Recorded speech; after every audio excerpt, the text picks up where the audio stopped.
Okay, so this is the demonstration of the position size calculator. It's going to help you work out your trade size, which is a key aspect of your risk management. So as I mentioned in the former video, is you need to go to the following website, www.earnforex.com/position-size-calculator. Once there, you will see the following screen, and it's really easy to work out your trade size. You just need to fill in some certain criteria which are specific to you. So let's go through those. So first and foremost is the account currency that you have funded your trading account with. You can click on the drop down box and you can select from many different currencies. Once you've done that, you will then input the account size of your trading account. So how much have you funded your account with?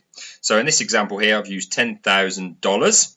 Risk ratio is how much on a percentage basis you want to risk of this £10,000 or your account size. So I've got 1%. Remember, anywhere between 1 to 3% based on your own experience, results and confidence.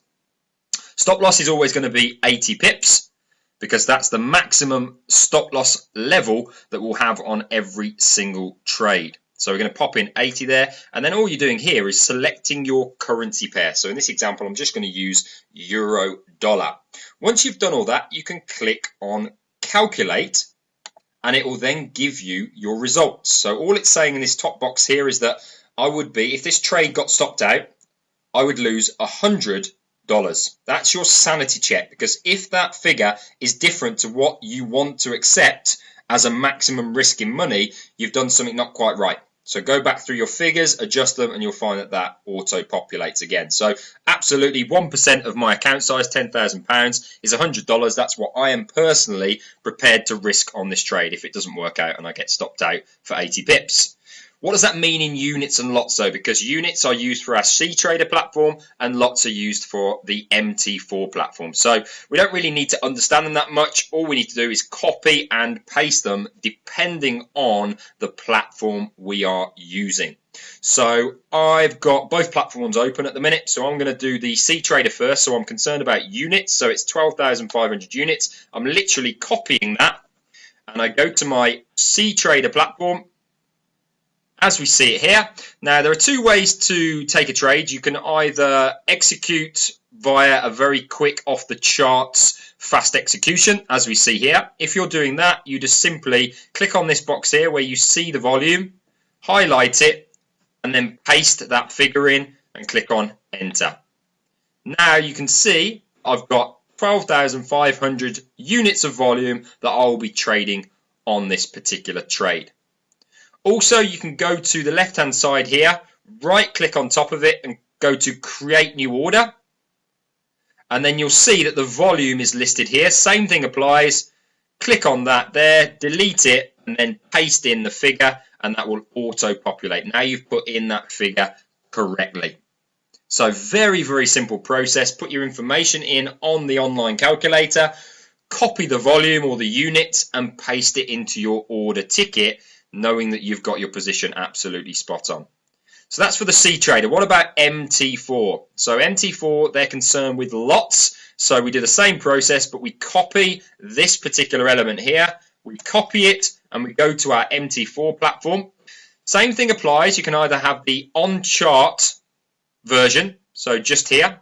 So we've got the on-chart version. This little box here relates to our volume. So if we again highlight that, delete it, and then paste the figure in, that's now adjusted it to the correct position size. When I click on either sell or buy, that will execute me into the trade at 0.12 of a standard lot, the position size that I want.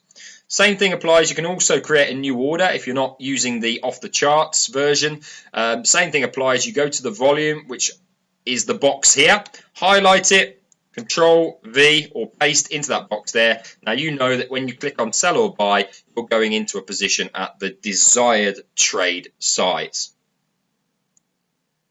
One thing to just clarify is sometimes you'll have an account currency in a different denomination. So for example, if you're in the UK, you might have it denominated in pounds. The only additional element you'll get is it'll ask you for the current pound dollar ask price or another pair, just so it can do the exchange, because lots are dollar based. So what it will need to do is it will need to do all the exchanges in the background to work out your position size based on your pound account. So again, very, very easy. In this example here, it's asking me for what the current pound dollar ask price is. So all you do is you go to pound dollar, such as here, and you work out what the current price is, which in this example here is 1.5494. So I'll do 1.5494 and I'll calculate. It gives me a slight adjustment. So it's giving me the ability to put a slightly larger lot size because it's calculated my pounds into dollars using the pound dollar exchange rate. So that's if you have an account currency in a currency that's anything other than US dollars. But as a whole, hopefully you can see now how easy and how powerful this position size calculator is, because it does the process for you quickly, gives you the ability to sanity check your calculations, and more importantly, gives you the ability to work out your position size before you take the trade, which obviously has its benefits for your speed of execution, because you can put your information in and then you're simply waiting for that economic news event. So you'll wait for it, you'll have your news gun, you'll have your squawk, and as soon as that comes through and your trade plan comes together, you're either clicking on buy or sell, depending on the direction that you've already agreed upon, without having to worry about working out your position size. So use it to your advantage and trade proactively with solid risk management principles.